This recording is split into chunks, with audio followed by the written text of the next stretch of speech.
August 2025 saw a few major shakeups in the Saturday Night Live roster. One of the outgoing stars was as blindsided by the news that they were leaving as everyone else. Heidi Gardner has been one of the standout stars of SNL ever since her debut in 2017. With a quick wit and occasionally dry sense of humor, she was the highlight of just about every skit she starred in. But that era has come to an end. On August 28, 2025, Variety reported that Gardner wasn't coming back for season 51. The outlet didn't report any specific reason for her departure, but Gardner herself hinted at a possible parting ways all the way back in February 2025 when she appeared on Craig Ferguson's podcast Joy. The only thing that I've started to feel a little bit is just sketch fatigue or idea fatigue. Still, the news no doubt came as a surprise for longtime SNL fans. Now who will laugh uncontrollably in Beavis and Butthead sketches? Sir!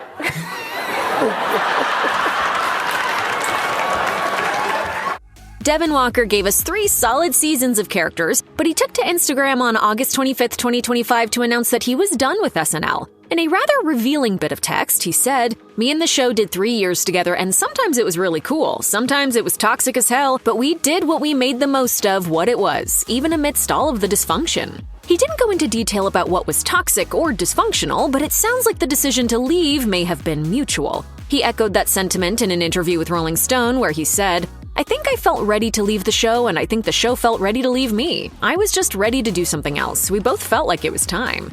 He may have been ready to exit stage left, but we know he has plenty of fans who aren't ready to say goodbye to the duo of Millie Pounds and Shirty.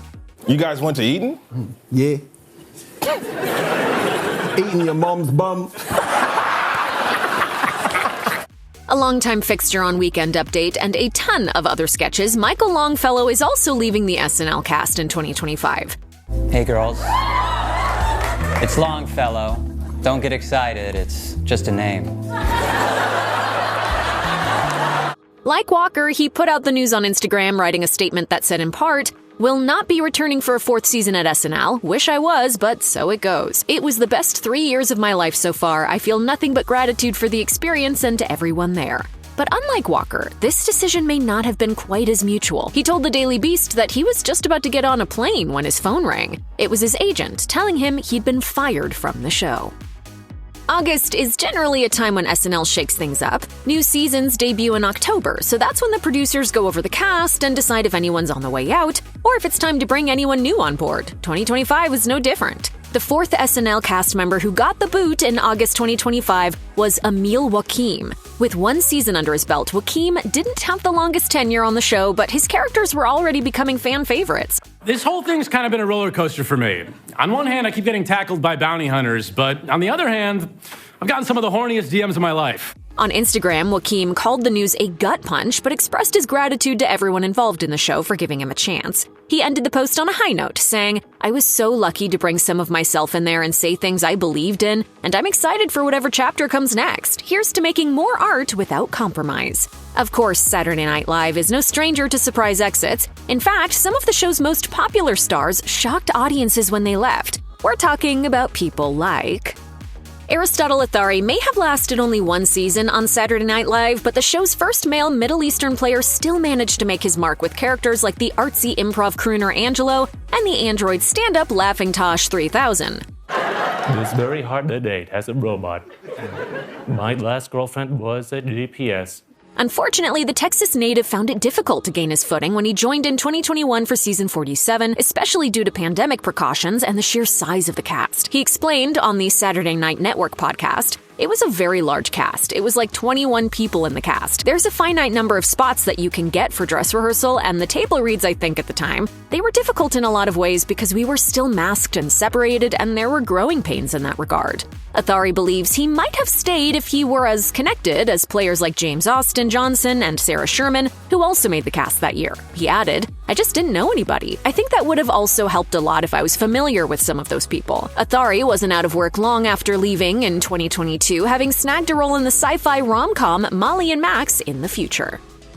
When Cecily Strong appeared in her final episode of Saturday Night Live in December 2022, she'd been a cast member since 2012. Her send-off was celebrated on Weekend Update, where her recurring character Kathy Ann announced that she was finally being sent to jail for her many crimes.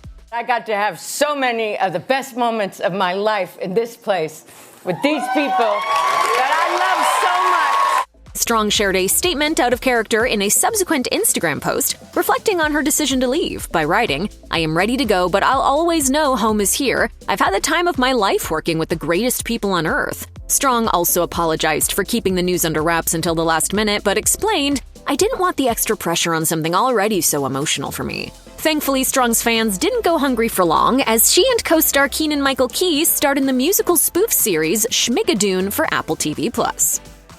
Aidy Bryant's SNL journey began in 2012, and she made a name for herself playing a very specific type of character before she left the show a decade later. I have played dozens of teachers, principals, mothers, women named Diane, Susan, or Teacher. Bryant's 2022 departure was actually later than it would have been if it wasn't for the pandemic. As she revealed to Variety, "If it weren't for COVID, I probably would have left a few years earlier. When COVID hit, it was so jarring that we were all like, I'm definitely going to come back next year." However, Bryant's commitment to her Hulu series Shrill, of which she was star and co-creator, forced her to miss several episodes that season. She continued, "I kept trying to seek one last normal year. This year wasn't the normal year that I hoped for, but it was closer to that. It was like, okay, it's really time now, and 10 felt like a nice solid round number." As for what lay ahead, Bryant explained that fans were more likely to see her create another original project than see her become an actor for hire. She told Variety, "Everything that has worked for me has been by writing it myself." Joining Saturday Night Live in 2016, Melissa Villaseñor quickly became a standout for her eye-popping array of celebrity impressions. Over the course of 6 seasons on the show, she channeled everyone from Lady Gaga to Owen Wilson. Oh, wow, yeah. Villaseñor's decision to leave was spurred by anxiety attacks she'd been experiencing since becoming part of the SNL cast. Exiting the show, she admitted during an interview with Daily Beast's The Last Laugh podcast that she felt it was necessary to preserve her mental health. She admitted, "Last season, I had a couple of panic attacks. I think it was just I was struggling. I always felt like I was on the edge of a cliff every week. And I was like, I don't want to be doing that to myself anymore. And it's not like the show was mean toward me or anyone. It was just how I handle things." After her SNL exit, Villaseñor branched into new territory by releasing her first book called Whoops, I'm Awesome. She told Entertainment Weekly, "I like telling people it's a book for an adult's inner child." Kate McKinnon was a Saturday Night Live MVP during her 10-year run on the show, thanks to impressions of celebrities ranging from Justin Bieber to Hillary Clinton. During her tenure, McKinnon had also established herself as a sought-after actor outside the show, in films like 2016's Ghostbusters and Office Christmas Party. She was Carol Baskin in the Tiger King-inspired TV series Joe vs. Carol, and voiced Ms. Fiona Frizzle in Netflix's reboot of The Magic School Bus. McKinnon's decision to leave the show in 2022 didn't come lightly. She revealed during an appearance on Live with Kelly and Ryan, "I thought about it for a very long time, and it was very, very hard because all I ever wanted to do in my whole life was be on Saturday Night Live. And so I did. I loved it. I had the best decade, and then I was just like, my body was tired, and I felt like it was time." Asked what she planned to do with her Saturday nights, McKinnon admitted that it would probably be some time before she tuned in to watch any new episodes. She joked, "I think I'm just going to tape The Bachelorette and watch that instead." In 2014, Pete Davidson was one of the youngest ever people to join the Saturday Night Live cast at just 20 years old. He quickly made a mark with his Weekend Update appearances as himself, but eventually became a tabloid staple thanks to his string of relationships with famous women, including Ariana Grande, Kate Beckinsale, and Kim Kardashian. Thanks to his breakout status on the show, Davidson hit the big screen with roles in The Suicide Squad and a star turn in The King of Staten Island, the 2020 Judd Apatow-directed feature loosely based on Davidson's real life. In May 2022, Davidson announced via Instagram that he was leaving the show. He wrote in part, "I owe Lorne Michaels and everyone at SNL my life." He also joked to Gold Derby, "It is my 7th year, and that's what the contract is usually for. I started there with acne and left with tattoos." So are you officially leaving? Yeah, man, Lorne accidentally gifted me a sock, so I'm free. Despite heaping praises on Lorne Michaels and the show, Davidson also got candid about the harsh competition behind the scenes. As he said during an appearance on Live Your Truth, an honest conversation with Charlemagne the God, "As far as everyone else, it's a cutthroat show. Everyone's trying to get their on. Everyone wants to be the next thing." Beck Bennett was one of 6 actors hired for the cast of Saturday Night Live in 2013 and quickly established himself as the go-to guy for quirky impressions, satirizing everyone from Tom Brady to Vladimir Putin. But there was one character type he played more than any other. No, you need me! Who's gonna play the dumb idiot? When Bennett announced his departure on Instagram in 2021, he wrote, "Thank you for 8 years of remarkable people and incredible experiences that completely changed my life." Speaking with Time, Bennett recalled performing on stage, glimpsing his wife, Jessie Hodges, sitting in the front row while series creator Lorne Michaels looked on smiling. As he put it, "It really felt like the universe was telling me, this is in fact time for you to leave. You're not going to do better than this." Another factor was that his wife lived in Los Angeles, while SNL is filmed in New York City. He continued, "It's been 8 years of basically long distance with my wife, and if we are going to start a family at any point, I think we have to start that at some point soon." In 2022, the couple finally welcomed their first child. Fans of Saturday Night Live were saddened to learn in the summer of 2019 that writer-turned-cast member Leslie Jones wouldn't be returning for the show's upcoming season.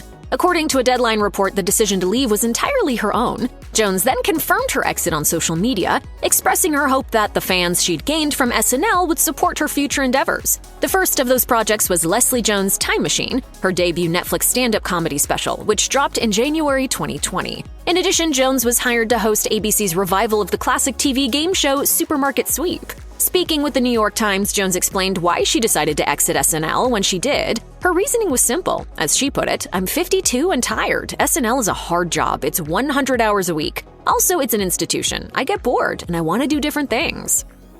Most SNL players at least make it to airtime before they get fired, but that wasn't the case for Shane Gillis. In September 2019, a Saturday Night Live press release announced that he was one of 3 new hires, and almost immediately after the announcement, a clip of Gillis using racially insensitive terms for Asian Americans on a podcast began to circulate online. Backlash ensued, while more examples of Gillis using offensive language emerged. SNL exec producer Lorne Michaels acted quickly and decisively. Within days of Gillis's hiring announcement, Michaels revealed that he was unhired. A spokesperson for Michaels said in a statement to CNN, "We were not aware of his prior remarks that have surfaced over the past few days. The language he used is offensive, hurtful, and unacceptable. We are sorry that we did not see these clips earlier and that our vetting process was not up to our standard." Gillis responded in a since-deleted tweet, writing in part, "I'm a comedian who pushes boundaries. I sometimes miss." Nevertheless, Gillis eventually did get to spend some time in Studio 8H when he hosted the show in 2024. I probably shouldn't be up here, honestly. I should be home. I should be a high school football coach. That's what I should be. Vanessa Bayer became a Saturday Night Live standout during her 7-season stint on the show, beginning in 2010 and concluding in 2017. Her decision to leave the show, Bayer told The Hollywood Reporter, came about from the realization that she'd simply been there long enough. In her words, "It felt like it was time for me. I had 7 seasons and just felt like it was time for someone else to do that job." The absolute favorite of all her characters, Bayer revealed, was Jacob the bar mitzvah boy. She explained, "He feels the closest to my personality. The shyness and awkwardness is at the core of me." Moses spoke with God for 40 days. About the amount of time my mother spends on the phone with my Aunt Hillary. Bayer's post-SNL roles have included multi-episode guest spots on Brooklyn Nine-Nine and NBC's Will and Grace revival. She also headlined her own Showtime comedy, I Love That For You, which was loosely based on her own experience as a survivor of childhood leukemia. As for how her fellow cast members responded to her exit, Bayer told HuffPost, "I feel like everyone was supportive and we'll miss you, but we understand. It's a very hectic schedule, so it's like after 7 years, I want to take a nap." Bobby Moynihan joined Saturday Night Live in 2008, quickly becoming a fan favorite thanks to his original characters as Drunk Uncle and impressions like Jersey Shore star Snooki. Moynihan left the show of his own accord in 2017 and immediately landed the lead role in CBS sitcom Me, Myself, and I. While promoting the show at the 2017 edition of the Television Critics Association Summer Press Tour, Moynihan opened up about his decision to leave SNL, saying, "The day you get to SNL, you start worrying about your exit from SNL. That was always on my mind. I was an acting major in college. I would like to show people I can play a grown man instead of just dressing up like Rosie O'Donnell." Me, Myself, and I wasn't the hit Moynihan had hoped for, and it was yanked off the air after just 6 low-rated episodes. Moynihan still landed on his feet, though. In addition to numerous TV guest spots, Moynihan became a series regular on the Ted Danson starring NBC sitcom Mr. Mayor, and has proven to be a prolific voice actor, with credits including DuckTales and Star Wars Resistance. There were clearly no hard feelings on either side about Moynihan's SNL departure. Moynihan returned in 2022 for a surprise appearance on that year's Halloween episode, reprising Drunk Uncle and other characters. Luke Null's time on Saturday Night Live was so fleeting that most viewers probably don't even remember him. Null had joined the show at the start of the 2017 season but was let go before the next one started. During his single season, Null did have a few standout moments, like when he portrayed a heavy metal fan who meets with a surgeon in hopes of getting his demon-style horns removed. You know how your dad and your brother won't speak to me? Yeah? I think it's because I'm a human man with horns. Speaking with Vulture after his SNL exit, Null reflected on his brief tenure with the show, saying, "I was only ever there 1 year. I had 1 season, and you definitely have a lot of questions looking back. Did I do something wrong? Was I not writing good enough stuff? Honestly, looking back, knowing how the show works, the mechanisms and the politics and its energy, it's a very tense and stressful place. No one there is having fun," air quotes. While Null was quick to admit that it was tough to break out in a cast packed with insanely talented performers, he also wondered why he hadn't been given more of a chance, saying, "So it was hard to leave and not think I didn't get much of an at-bat." Taran Killam was hired by SNL in 2010, and in 2016, his contract wasn't renewed. As the actor explained in an interview with Uproxx, he was surprised by his firing. As he put it, "You signed for 7 years, so I had 1 more year. I had sort of had it in my head I would make this upcoming year my last year, but then heard they weren't going to pick up my contract. I was never given a reason why, really." Had a good run while it lasted, didn't we, Chief? We sure did. We sure did. Since then, it's not like Killam has been hard up for work. He appeared in several movies, including the 2017 big screen comedy Killing Gunther, which he also directed and wrote. Killam also starred in the ABC sitcom Single Parents, which ran from 2018 until 2020. In an interview with the I Was There Too podcast, Killam claimed that the show became less collaborative and more competitive after Seth Meyers left to host his own late-night show. Killam stated, "When Seth Meyers left the show, the dynamic changed quite a bit. He was the last person there who I witnessed really collaborate with Lorne, as opposed to just kind of do what Lorne says." The 2016 announcement of Taran Killam's firing from Saturday Night Live was accompanied by that of Jay Pharoah, who, like Killam, had been a cast member since 2010. A year after his firing, Pharoah spoke out about his exit from the show during a radio interview on Hot 97, musing, "You go where you're appreciated. If you have multiple people on the cast saying things like, 'You're so talented and you're able and they don't use you, it's unfair and it's making us feel bad because they don't use you and you're a talent.'" Pharoah followed up his SNL stint by starring in the Showtime comedy White Famous, which ran for a single season in 2017. He's had plenty of other gigs, but unfortunately his biggest headline since his departure had nothing to do with acting. In 2020, Pharoah was accosted by LAPD officers while out on a run. He was mistaken for a suspect and detained as an officer handcuffed him and knelt on his neck. Pharoah questioned during an interview with Gayle King, "Why does it have to go to that extremity?"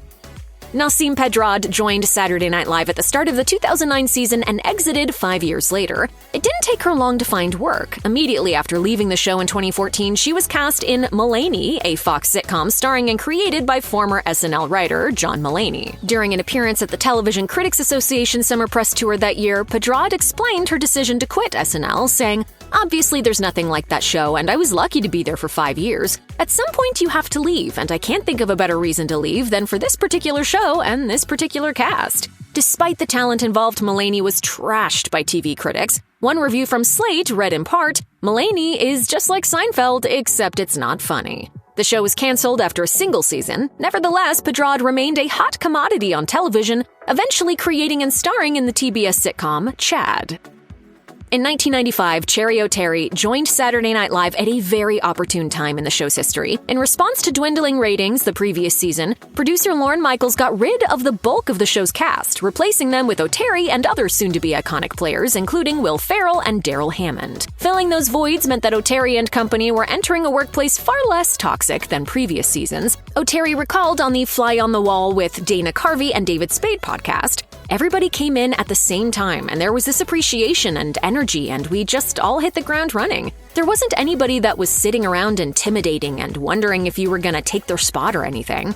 Oteri thrived in that revitalized workplace, showcasing characters like the spunky cheerleader Ariana and the easily annoyed Nadine. "Simmer down now." "Excuse me?"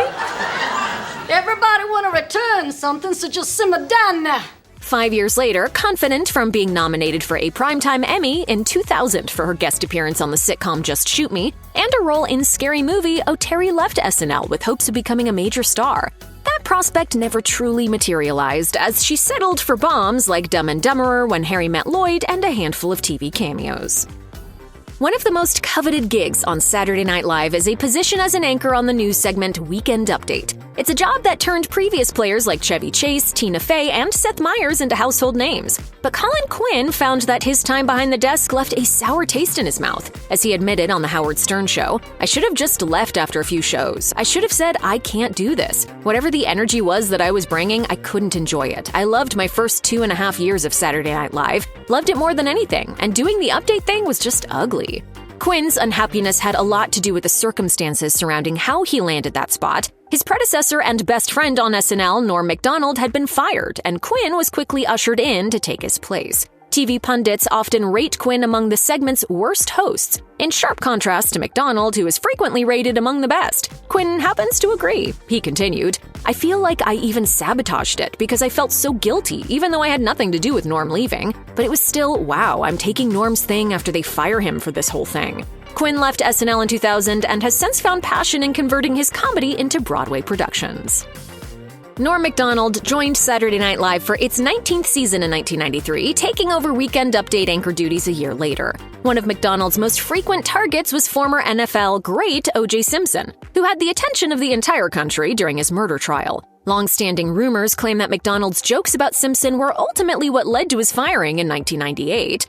Thanks, I'm Norm Macdonald, and now the fake news. Well, it is finally official. Murder is legal in the state of California. Macdonald's barbs often went for the jugular, which reportedly rankled powerful NBC executive and personal friend of O.J., Don Ohlmeyer. Interviewed for Live from New York, Macdonald recounted being told he would no longer be anchoring Weekend Update. The reason, he was informed, was because Ohlmeyer said so. Macdonald decided to call Ohlmeyer directly, who confirmed that Macdonald was done.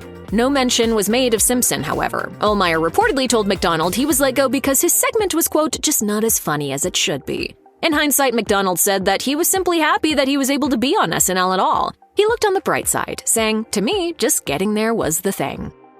Al Franken was part of the writing staff of Saturday Night Live's first season in 1997. He remained on the show as a writer-performer for decades, but he decided to leave after losing out on the Weekend Update anchor spot to Norm Macdonald in 1994. He had bigger ambitions in mind. Franken took his political satire outside of Rockefeller Plaza, publishing his bestseller Rush Limbaugh is a Big Fat Idiot and Other Observations in 1996. In 2004, he began hosting his own political radio show. In that show's final episode in 2007, Franken made a big announcement. He was running for a Senate seat in his home state of Minnesota. In 2009, Franken was elected to the Senate, declaring victory after a recount in what was a very tight race. He was re-elected in 2014, but his political career came to an infamous end in 2017, when he announced he would be resigning after several allegations of sexual harassment were leveled against him. In his resignation speech, Franken said he remembered some of those accusations very differently, claiming, "Some of the allegations against me are simply not true. I know in my heart nothing that I have done as a senator, nothing has brought dishonor on this institution." In Jay Mohr's Saturday Night Live tell-all book, Gasping for Airtime, he recounted his tumultuous 2 seasons on the show as an anxiety-ridden, self-medicating mess who struggled, mostly unsuccessfully, to get his sketches on the air. One of those sketches that did make it into the show, however, ultimately led to his downfall. As Mohr explained, he wrote a sketch about father and son innkeepers after watching a stand-up routine from comedian Rick Shapiro and admittedly cribbed it word for word. After the episode aired, Mohr was called into a meeting with SNL exec producer Lorne Michaels and supervising producer Ken Among, who asked if Mohr had ever heard of Shapiro. Mohr lied and said that he hadn't, at which point Among played a recording of Shapiro's original bit. Mohr remained adamant that it was a coincidence. Shapiro ultimately sued, receiving an undisclosed settlement that included the sketch being scrubbed from all future broadcasts. Mohr wrote, "Undoubtedly, I should have been fired, but I wasn't." He was, however, let go at the end of the season in 1995. Mohr didn't disagree with the decision, continuing, "What I did was inexcusable, and no apology in the world could ever make up for it." Adam Sandler and the late Chris Farley were among the new talent brought aboard Saturday Night Live in the show's 16th season. And during their 5 years on the show, they both proved to be standouts. Despite being 2 of the series' most popular cast members at the time, Sandler and Farley were both fired before the 21st season, leaving them both feeling blindsided. Sandler discussed the experience during an appearance on The Howard Stern Show, saying, "At the time, I was hurt because I didn't know what else I was gonna do. But I remember when I saw Farley, he said to me, 'Me too, they don't want me either.' We were both like, this. We got mad together, pretended we weren't sad, and pretended this was for the best." Sandler also addressed being axed in a monologue song when he hosted SNL in May 2019, marking the first time he'd been back since being let go. Maybe they were sick of Canteen Boy. But I think they just hate the Jews. Another short-lived Saturday Night Live cast member was Sarah Silverman, who was a featured player for a single season in 1993 and 1994. Despite her subsequent success in film, TV, and stand-up comedy, her tenure on the show was as forgettable as it was brief. In a 2005 interview with The Believer, Silverman even didn't want to discuss the experience because she felt it was boring. But she did reveal that she'd learned she'd been fired via fax machine. Bob Odenkirk, who was an SNL writer at the time, shed some light on Silverman's brief time on the show in her profile in The New Yorker that same year. He said, "I could see how it wouldn't work at SNL because she's got her own voice. She's very much Sarah Silverman all the time. She doesn't really do character voices. She puts out stuff that she would appreciate, and then you can like it or not. She doesn't give a." Saturday Night Live has never been afraid to rock the boat, but few players were as subversive as comedian Chris Rock. When Rock joined the cast in 1990, his in-your-face delivery portraying characters like activist Nat X and unhinged news correspondent Buster Jenkins made him a standout in a cast already full of heavy hitters. While Rock made a huge impact on the show after only 3 seasons, being one of the only black cast members made him a novelty that prompted SNL creatives to put him in stereotypical roles. Meanwhile, Rock admired the largely black-dominated cast of their rival show In Living Color, which delivered edgier sketches featuring more diverse characters. Rock recalled on WTF with Mark Maron, "The people at SNL are the nicest people ever. I'm friends with everybody there, so it wasn't that. The reason for wanting to be on In Living Color was just hip, man. History showed that I had a sense of humor in me, but I was never going to be able to do that stuff at SNL." Whether Rock was fired or left SNL on his own accord is still debatable, but either way, he managed to land a spot on In Living Color for the series' final season before it was canceled. Ben Stiller joined the cast of Saturday Night Live in 1989 and quit after just 6 episodes. During a 2018 interview with The Howard Stern Show, the actor-director explained that he left the series because his primary ambition at that point was to direct short films. When Stiller was hired for SNL, he was under the assumption that was what he'd be doing, making comedic short films that would air between live sketches. Instead, he found himself performing on live television, and he hated it. Stiller told Stern, "I knew that I wasn't good live because I would get nervous. I just felt I couldn't do well in that situation." However, there were no hard feelings as Stiller subsequently returned to host the show twice and appeared in 2018 as President Donald Trump's former lawyer, Michael Cohen. This came about when Stiller emailed SNL exec producer Lorne Michaels asking for tickets to the show. Stiller recalled, "He sent me back an email the next day saying, 'Sounds fun, great, and oh, by the way, do you happen to have a Michael Cohen impression lying around?'" For too many years, I was loyal to a man when I should not have been. Now I know how Khloe Kardashian feels. Robert Downey Jr. might be immortalized as Iron Man, but the actor hardly had a metallic grip on comedy when he joined Saturday Night Live for a single season back in 1985. SNL was slumping in the ratings as NBC tried to retool the show. Lorne Michaels returned after a 5-year hiatus, bringing in a fresh roster of players that included Downey. There was only one problem. Downey was too green to take on something as frenetic as a weekly live sketch comedy program. He said in a 1991 interview, "I really learned a lot. It was also just crazy. I mean, I guess I was like 19 or 20. It was tough, and I learned a lot, and I don't complain on film sets nearly as much as I should because of that experience." The good news for the show was that the addition of cast members like Nora Dunn, John Lovitz, and Dennis Miller helped steer SNL out of troubled waters. By his own admission, Downey had nothing to do with that turnaround given his lack of grounding in improv or sketch comedy. He reminisced on Off Camera with Sam Jones, but I would still say to this day that there's not a more exciting 90 minutes you can have whether you are any good or not. It's just amazing. Dennis Miller joined the cast of Saturday Night Live in its 11th season, taking over the Weekend Update anchor desk. With his wry delivery and endless quiver of obscure pop culture references, Miller's quirky comedic style proved to be a hit with viewers until his exit in 1991. Miller's next move was to host a late-night talk show, The Dennis Miller Show, which debuted in January 1992. In an interview with the Chicago Tribune to promote the show, Miller explained why he left SNL, saying that the arrival of his son made him reset his priorities and cast a wider net career-wise. You're not going to come back every week and hang out on the set like Lovitz, are you? No, I'm really going, Lawrence. Because that would be really pathetic.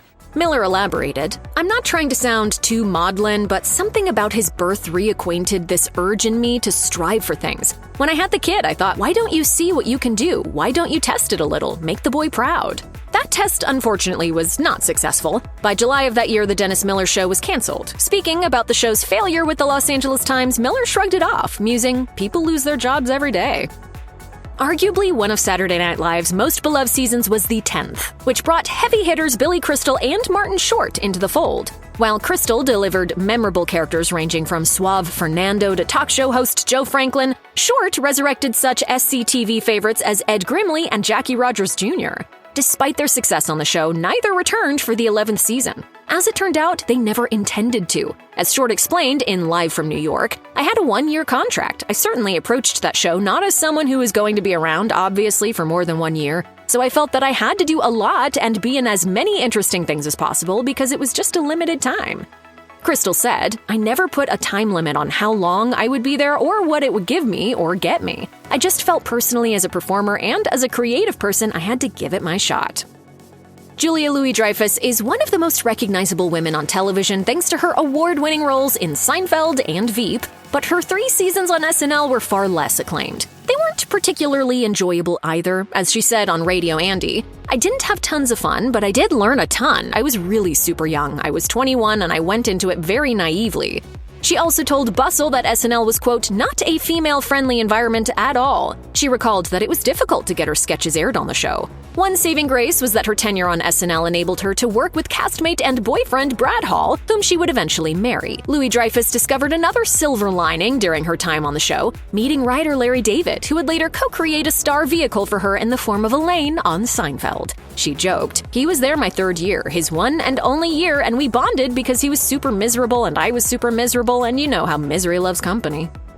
These days, Harry Shearer is best known for providing the voices of Mr. Burns, Principal Skinner, and various other characters on The Simpsons. He also holds the rare distinction of quitting Saturday Night Live not once, but twice. Hired as a writer-performer for the 1979 to 1980 season, Shearer wound up quitting shortly after he was hired. He used 2 words to describe his experience to IGN: living hell. Nevertheless, Shearer returned to SNL 5 years later during the 1984 to 1985 season. When asked why he would do this return given his previous experiences, Shearer explained that when he and his This Is Spinal Tap co-stars Michael McKean and Christopher Guest performed on the show as their fictional rock alter egos, they were treated so well that he believed the culture had changed. I believe, and I think it goes for everybody in the band, that a man's relationship with the devil is a very private affair. That feeling proved to be short-lived, as Shearer admitted in an interview for the SNL oral history book Live from New York. "I was pretty miserable for virtually the entire season." When Shearer finally quit the second time, SNL's then producer Dick Ebersol put out a press release announcing that the comic had parted ways with the show due to creative differences. In the book, Shearer declared that when a reporter called asking for comment, he'd quipped, "Yeah, I was creative and they were different." Gilbert Gottfried had one of the most recognizable voices in Hollywood history, but he wasn't at his most successful during his time in Studio 8H. Gottfried scored a spot on Saturday Night Live in 1980 as part of the all-new cast in the infamous 6th season. This turned out not to be the best career choice. Gottfried recalled on the Joe Rogan Experience, "The idea back then of Saturday Night Live with different cast members, that just wasn't. Now it's like the cast changes every 5 minutes, but back then it was like, no, it would be like saying like in the middle of Beatlemania that, oh, we're getting 4 other guys to be the Beatles." It didn't help that the show avoided taking advantage of Gottfried's wild antics that aced his initial audition. Many of his sketches didn't even feature his signature ear-piercing screech. Why did the moron throw the clock out the window? 'Cause he's a freaking moron! That's why! Gottfried told Rogan, "I remember I didn't like the writers, and the writers hated me, and so one time to prove it, how much they hated me, they wrote a funeral sketch where I was the dead body, so I just had to lie there in the coffin." The sketch served as a suitable allegory for the fate of that cast, as most of them were purged after that horrific season. Lucky for him, Gottfried's comedic career flourished after that experience. Every single member of the original Saturday Night Live cast left, along with series creator Lorne Michaels, after the show's 5th season. This led to NBC hiring a new producer, Gene Dumanian, and a whole new cast. The result was a season that is generally agreed to be one of the show's worst. Yet one moment from that otherwise forgettable season remains legendary, when cast member Charles Rocket, during an episode outro, dropped an F-bomb on live television. By that point, ratings had nosedived, and it had become painfully clear to anyone watching that SNL had become an unmitigated disaster. Doumanian was fired after the incident, as were several members of the cast. Rocket, predictably, was among them. Doumanian told The Hollywood Reporter of the firings, "That was an excuse. I just thought it was quite unfair." While Rocket continued to work steadily in comedy following the infamous incident, appearing in films like Hocus Pocus and Dumb and Dumber, he was tragically found dead in a field near his home in 2005. The medical examiner ruled the death a suicide. As the first anchor of Saturday Night Live's faux newscast Weekend Update, Chevy Chase typically introduced the segments with his signature intro. Good evening, I'm Chevy Chase, and you're not. Thanks to Weekend Update, his show opening pratfalls, and his bumbling impersonation of then-President Gerald Ford, Chase became the first breakout star of the original Not Ready for Primetime Players. Chase was also the first member of the original cast to exit the series, leaving partway through SNL's second season. It was widely assumed Chase left to pursue a movie career, as his first big-screen starring role came with 1978's Foul Play. However, he later revealed the real reason why he bailed on SNL years later in 2007, telling Today, "I left for a girl that I was in love with. It had nothing to do with lucrative film deals awaiting me. I was very much in love with a girl who just would not leave California." The comedian offered more details in a 2011 interview with the Los Angeles Times, recalling how he was infatuated with his future ex-wife Jacqueline Carlin, saying, "She would not move to New York and insisted that I come there. It was all nuts looking back on it, but I did regret it."